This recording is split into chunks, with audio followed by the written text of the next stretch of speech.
Thanks, Ria. 7 o'clock on the dot. Good morning. Suspended Senator Patrick Brazeau has been arrested in Gatineau, Quebec this morning on charges of uttering death threats and possession of cocaine.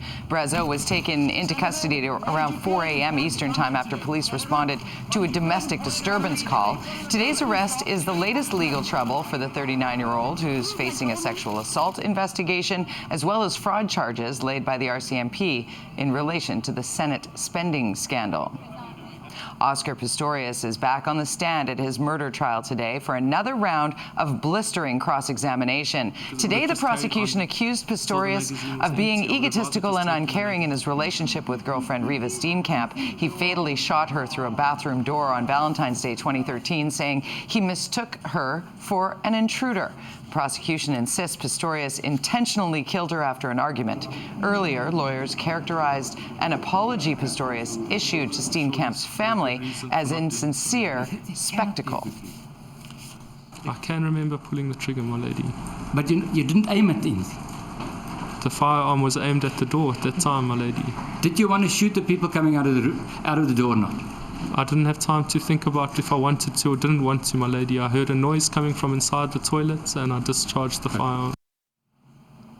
A new possible underwater signal has been detected in the Indian Ocean as the search continues for a missing Malaysia Airlines passenger jet. The agency coordinating the search says a Navy aircraft picked up a signal today. In the same area, a ship first heard sounds consistent with the aircraft's black boxes earlier this week. The aircraft dropped sound locating buoys by parachute in a pattern close to where the signals were last heard.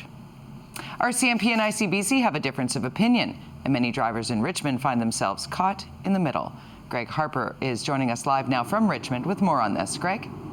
Good morning, Jody. Yeah, this is a problem here in the city of Richmond. It's been around for a while, and it appears as though this problem is going to continue. For the past several years, Richmond Mounties have been pulling over drivers, ticketing them and towing their vehicles, drivers who have Chinese driver's licenses, and the fine is almost $300.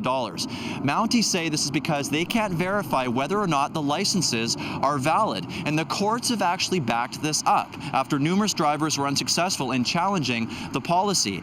But ICBC says Chinese licenses are okay for tourists who are visiting up to 6 months or immigrants who are here up to 90 days. The two sides right now are trying to rectify the matter.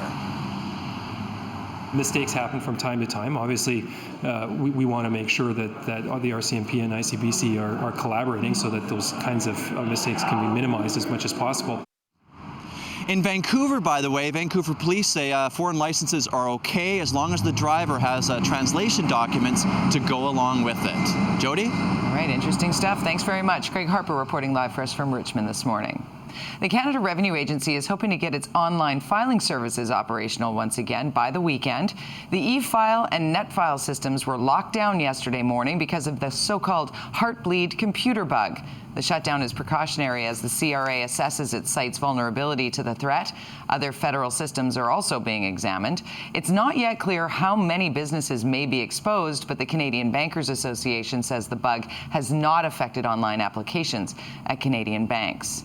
The Heartbleed bug is a vulnerability that affects OpenSSL. That's a program used on about 2/3 of web servers. The bug created an opening that allowed for potential snooping. A fix for the bug is now available, and it's up to websites and service providers to install the update. Many experts are recommending people change their online passwords. Convicted pedophile Christopher Neal will find out today whether he'll get out on bail for the 10 new charges he faces in BC. 39-year-old was arrested in Bangkok in 2007 and was dubbed Swirl Face for digitally altering his image in photographs posted online. These new charges stem from investigations in Vancouver, Maple Ridge, and as far away as Cambodia, with one incident allegedly occurring as recently as last year. Before his arrest, the former Maple Ridge resident worked as a teacher both in BC and in Asia.